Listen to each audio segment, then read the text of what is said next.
سب سے پہلی بات یہ ہے کہ جب کبھی خون کے رشتے دل دکھائیں نا تو حضرت یوسف علیہ السلام کو یاد رکھنا کہ ان کے سگے بھائیوں نے ان کے ساتھ کیا کیا تھا۔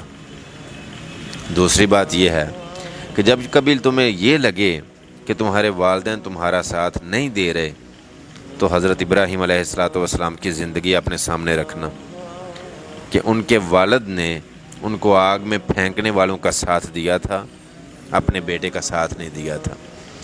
جب کبھی تمہیں یہ لگے کہ تمہارا بدن جسم بیماری کی وجہ سے لاغر ہو چکا ہے تو حضرت ایوب علیہ السلام کی بیماری کو سامنے رکھنا، جن کی بیماری آپ کی بیماری سے کہیں زیادہ تھی۔ اگلی بات یہ ہے کہ جب کبھی کسی مصیبت یا پریشانی میں مبتلا ہوں تو شکوہ کرنے سے پہلے حضرت یونس علیہ السلام کو یاد رکھنا کہ مچھلی کے پیٹ میں رہے اور وہ جو پریشانی تھی وہ ہماری تمہاری پریشانیوں سے کہیں زیادہ پریشانی تھی۔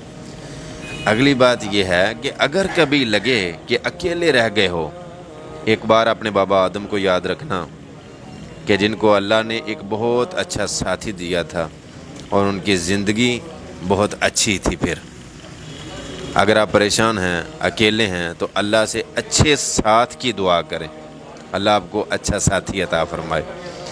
اگلی بات یہ ہے کہ اگر کبھی اللہ کے کسی حکم کی سمجھ نہ آ رہی ہو تو اس وقت نوح علیہ السلام کو یاد کرنا، جنہوں نے بغیر کوئی سوال کیے کشتی بنائی تھی، پھر اللہ کے حکم کو ماننا تھا۔ تو تم بھی کبھی اللہ کے حکم کو یہ نہ سمجھنا کہ شاید اس میں ہمارے لیے کوئی پریشانی ہے، کیونکہ اللہ کے ہر حکم میں کوئی نہ کوئی حکمت ہے۔ تمام نبیوں کو اللہ نے آزمائش میں ڈالا کہ ہم ان کی زندگی سے صبر و استقامت، ہمت و تقوی اور ڈٹے رہنے کا سبق حاصل کریں۔ اپنے نبیوں کی زندگی کو اپنا رول ماڈل بنائیں، انہیں اپنا آئیڈیل سمجھیں، آپ کی زندگی خوشگوار ہو جائے گی۔ اپنا بڑا خیال رکھیے گا۔